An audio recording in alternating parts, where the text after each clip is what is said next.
नमस्कार। आकाशवाणी जयपुर अजमेर से प्रस्तुत हैं प्रादेशिक समाचार।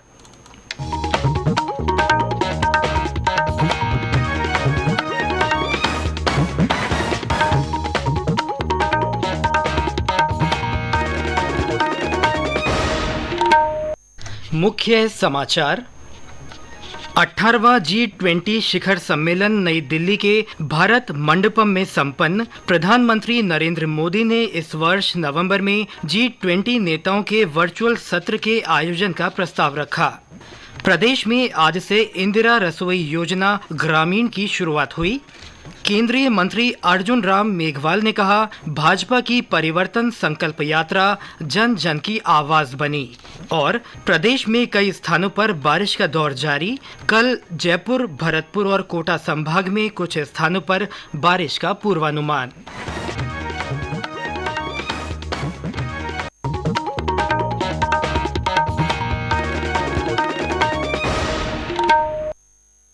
समाचारों के साथ मैं सिद्धार्थ जैन और अब समाचार विस्तार से। 18वां G20 शिखर सम्मेलन आज नई दिल्ली के भारत मंडपम में सफलतापूर्वक संपन्न हुआ। भारत ने ब्राजील को G20 की अध्यक्षता सौंपी। समापन समारोह में प्रधानमंत्री नरेंद्र मोदी ने ब्राजील के राष्ट्रपति लुइस इनासियो लूला डी सिल्वा को औपचारिक रूप से G20 की अध्यक्षता का प्रतीक हथौड़ा सौंपा। इस अवसर पर श्री मोदी ने विश्वास व्यक्त किया कि ब्राजील की अध्यक्षता में G20 साझा लक्ष्यों को हासिल करने में समर्थ होगा। उन्होंने शिखर सम्मेलन में तय किए गए मुद्दों की समीक्षा के लिए नवंबर महीने में समूह का वर्चुअल सत्र आयोजित करने का प्रस्ताव भी रखा। इन 2 दिनों में आप सभी ने अनेक बातें यहाँ रखी हैं, सुझाव दिए हैं, बहुत सारे प्रस्ताव रखे हैं। हमारी ये जिम्मेदारी है कि जो सुझाव आए हैं उनको भी एक बार फिर देखा जाए कि उनकी प्रगति में गति कैसे लाई जा सकती है।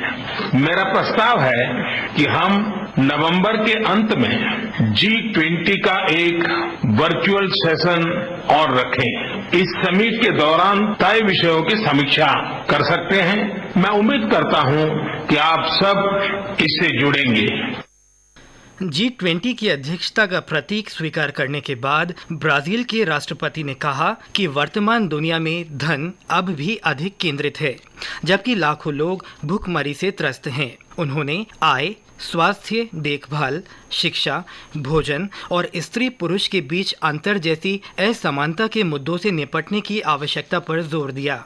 इससे पहले प्रधानमंत्री नरेंद्र मोदी ने एक भविष्य विषय पर G20 शिखर सम्मेलन के दूसरे और अंतिम दिन तीसरे सत्र की अध्यक्षता की। भारत की G20 अध्यक्षता के लिए मुख्य समन्वयक हर्षवर्धन श्रृंगला ने कहा कि शिखर सम्मेलन के दौरान G20 में अफ्रीकी संघ का शामिल होना और नई दिल्ली घोषणा की स्वीकृति भारत के लिए बड़ी उपलब्धि है। शिखर सम्मेलन के पहले दिन G20 सदस्य देशों ने सर्वसम्मति से नई दिल्ली घोषणा को स्वीकार किया। इसे भारत की G20 अध्यक्षता के लिए महत्वपूर्ण जीत माना जा रहा है। इस बीच ब्रिटेन के प्रधानमंत्री ऋषि सुनक और उनकी पत्नी अक्षता मूर्ति ने आज सुबह अक्षरधाम मंदिर में पूजा अर्चना की। अमेरिकी राष्ट्रपति जो बाइडेन शिखर सम्मेलन में भाग लेने के बाद वियतनाम के लिए रवाना हो गए। शिखर सम्मेलन के दौरान भारत मंडपम स्थल पर सांस्कृतिक गलियारा G20 डिजिटल संग्रहालय प्रदर्शनी का आयोजन किया गया। इसके माध्यम से सदस्य देशों और 9 आमंत्रित देशों की समृद्ध कला और संस्कृति का प्रदर्शन किया गया। सदस्य देशों के बीच सांस्कृतिक आदान प्रदान और समझ को बढ़ावा देने के लिए इस प्रदर्शनी का आयोजन किया गया। इसका उद्देश्य विभिन्न सांस्कृतिक कलाकृतियों को प्रदर्शित कर प्रत्येक भाग लेने वाले देश की विरासत और इतिहास को उजागर करना है। भारत मंडपम के शिल्प बाजार में देश के पुरस्कृत कलाकारों ने अपनी कला का प्रदर्शन किया। इन कलाकारों में राजस्थान के इंडिगो ब्लॉक प्रिंटिंग के योगेश छिपा, टेराकोटा पॉटरी के गिरिराज प्रसाद, लाख की चूड़ियों के अवज मोहम्मद और फड पेंटिंग के कल्याण प्रसाद जोशी शामिल हैं। प्रदेश में आज से इंदिरा रसोई योजना ग्रामीण की शुरुआत हुई। मुख्यमंत्री अशोक गहलोत और कांग्रेस की राष्ट्रीय महासचिव प्रियंका गांधी ने टोंक के झिलाए गांव से योजना की वर्चुअल माध्यम से शुरुआत की। इस मौके पर उन्होंने लाभार्थियों से संवाद भी किया। इस अवसर पर निवाई में आयोजित सभा को संबोधित करते हुए श्रीमती गांधी ने राज्य सरकार की योजनाओं की सराहना की। क्योंकि ये जो पैसे हैं सरकार के पास जो होते हैं, ये आपके लिए होते हैं।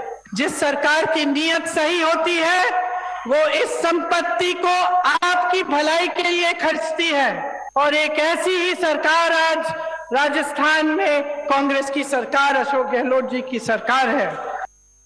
सभा को संबोधित करते हुए मुख्यमंत्री ने कहा कि राज्य सरकार ने जनहित में फैसले लेने में कोई कमी नहीं छोड़ी है। श्री गहलोत ने कहा कि उनकी सरकार ने सामाजिक सुरक्षा सुनिश्चित करने के लिए कई कदम उठाए हैं। बजट में जो घोषणा होती है, चाहे सड़क की हो, पानी की हो, डिस्ट्रिक्ट हॉस्पिटल की हो, मेडिकल कॉलेज की हो, तहसील की हो, नगर पालिकाओं की हो, पीएचसी, सीएल कुछ भी हो, खाली घोषणा नहीं होती है, लागू भी हो जाती है 7 साल के अंदर। ये पहली बार देखने को मिला, राजस्थान के अंदर देखने को मिल रहा है। राइट टू सोशल सिक्योरिटी, हर गरीब आदमी को सोशल सिक्योरिटी मिले, परिवार की देखभाल सरकार करे। हमने 1 करोड़ लोगों को, हम लोगों ने पेंशन दे रहे, हम लोग बुजुर्गों को, विधवाओं को, एकल नारी को, निःसज्जनों। अन्य राज्य सरकारें हमारी योजनाओं को सामने रख करके अपने मैनिफेस्टो बनाने लग गई है। सोच सकते हो जिस प्रकार से हमारी योजना बनी है, एक के बाद एक हर वर्ग के लिए। सभा को पार्टी नेता सचिन पायलट, प्रदेश प्रभारी सुखजिंदर सिंह रंधावा सहित कई नेताओं ने संबोधित किया। उल्लेखनीय है कि प्रदेश के शहरी क्षेत्रों में 8 रुपए में भोजन मुहैया कराने की योजना संचालित की जा रही है। योजना के तहत अब गांव में 1000 इंदिरा रसोइयों के माध्यम से भोजन उपलब्ध करवाया जाएगा। ये समाचार आकाशवाणी जयपुर अजमेर से प्रसारित किए जा रहे हैं। प्रदेश में भारतीय जनता पार्टी की ओर से निकाली जा रही परिवर्तन संकल्प यात्रा का चौथा रथ कल बीकानेर जिले में पहुंचा। आज सुबह केंद्रीय जल शक्ति मंत्री गजेंद्र सिंह शेखावत और केंद्रीय कानून मंत्री अर्जुन राम मेघवाल यात्रा में शामिल हुए। इस दौरान लूणकरणसर में आयोजित प्रेस वार्ता को संबोधित करते हुए श्री मेघवाल ने कहा कि परिवर्तन यात्रा जन जन की आवाज बन चुकी है। उन्होंने राज्य सरकार पर राजनीतिक फायदे के लिए जिलों के विभाजन का आरोप लगाया। स्टेक होल्डर से कोई कंसल्टेशन नहीं की। अभी मैं बीरमाल गया, बीरमाल बड़ा है, उसको सांसौर में मिला दिया।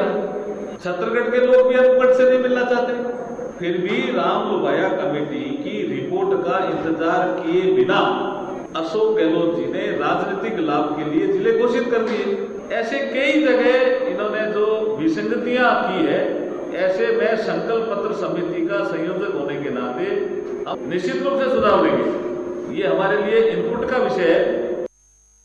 केंद्रीय मंत्री गजेंद्र सिंह शेखावत ने कहा कि राज्य की जनता सत्ता परिवर्तन का मन बना चुकी है। श्री शेखावत ने राज्य की कानून व्यवस्था को लेकर सवाल उठाए। दौसा जिले में परिवर्तन संकल्प यात्रा के दौरान दूसरे दिन आज बांदीकुई में भाजपा नेताओं ने प्रेस वार्ता की। प्रेस वार्ता को संबोधित करते हुए केंद्रीय मंत्री कृष्णपाल गुर्जर ने केंद्र सरकार की उपलब्धियों की जानकारी दी और राज्य की कांग्रेस सरकार पर विफलता के आरोप लगाए। श्री गुर्जर ने कहा कि G20 सम्मेलन से पूरी दुनिया में भारत की साख बढ़ी है और आगामी कुछ वर्षों में भारत दुनिया की तीसरी बड़ी अर्थव्यवस्था बन जाएगा।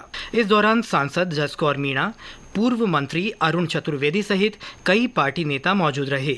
वहीं सिरोही के रेवदर में पहुंची परिवर्तन संकल्प यात्रा के दौरान आयोजित सभा को सांसद कनकमल कटारा, देवजी पटेल सहित कई नेताओं ने संबोधित किया।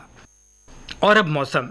प्रदेश में पिछले 24 घंटों में कई स्थानों पर भारी से अति भारी बारिश दर्ज की गई है। धौलपुर में आज तीसरे दिन भी तेज बारिश हुई। झालावाड़ में दोपहर बाद हुई तेज बारिश से निचले इलाकों में पानी भर गया। दौसा और करौली में कुछ स्थानों पर हल्की बारिश हुई। राजधानी जयपुर में दोपहर बाद से ही बादल छाए हुए हैं। राज्य के पश्चिमी हिस्सों में कहीं कहीं तेज गर्मी का असर बना हुआ है। मौसम केंद्र जयपुर के अनुसार आज जयपुर, अलवर, दौसा, भरतपुर, धौलपुर, करौली, सवाई माधोपुर, बूंदी, बारा, कोटा, झालावाड़, उदयपुर और भीलवाड़ा में कहीं-कहीं हल्की बारिश होने का पूर्वानुमान है। कल भरतपुर, कोटा और जयपुर संभाग के कुछ भागों में बारिश की गतिविधियां जारी रहने और 12 तथा 13 सितंबर को पूर्वी राजस्थान में कुछ स्थानों पर बारिश के आसार हैं। पश्चिमी राजस्थान के जैसलमेर, बाड़मेर और बीकानेर जिलों में आगामी 2-3 दिन अधिकतम तापमान औसत से 4 से 6 डिग्री सेल्सियस अधिक बने रहने की संभावना है।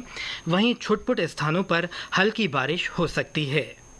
बीकानेर के स्वामी केशवानंद राजस्थान कृषि विश्वविद्यालय की ओर से कल कृषकों की आय वृद्धि के लिए कृषि में विविधीकरण विषय पर राष्ट्रीय संगोष्ठी का आयोजन किया जाएगा। 2 दिन चलने वाली इस संगोष्ठी के मुख्य अतिथि राज्यपाल कलराज मिश्र होंगे। संगोष्ठी में फसल विविधीकरण से जुड़े 9 विषयों पर 5 तकनीकी सत्र आयोजित किए जाएंगे। संगोष्ठी में देश के 8 राज्यों के लगभग 200 वैज्ञानिक, शोधार्थी, प्रतिनिधि, विद्यार्थी और प्रगतिशील किसान शामिल होंगे। हनुमानगढ़ टाउन के बाबा सुखा सिंह मेहताब सिंह गुरुद्वारा में आज शहीदी जोड़ मेला आयोजित किया गया। इस मौके पर बड़ी संख्या में साध संगत ने भाग लिया। रागी जत्थों ने शबद कीर्तन किया। मेले में बड़ी संख्या में लोग शामिल हुए। इस अवसर पर विभिन्न सामाजिक संगठनों ने अपनी सेवाएं दी। और अंत में मुख्य समाचार एक बार फिर। 18वां G20 शिखर सम्मेलन नई दिल्ली के भारत मंडपम में संपन्न हुआ। प्रधानमंत्री नरेंद्र मोदी ने इस वर्ष नवंबर में G20 नेताओं के वर्चुअल सत्र के आयोजन का प्रस्ताव रखा है। प्रदेश में आज से इंदिरा रसोई योजना ग्रामीण की शुरुआत हुई। केंद्रीय मंत्री अर्जुन राम मेघवाल ने कहा है कि भाजपा की परिवर्तन संकल्प यात्रा जन जन की आवाज बन गई है। और प्रदेश में कई स्थानों पर बारिश का दौर जारी है। कल जयपुर, भरतपुर और कोटा संभाग में कुछ स्थानों पर बारिश का पूर्वानुमान है। इसके साथ ही प्रादेशिक समाचार बुलेटिन समाप्त हुआ। नमस्कार।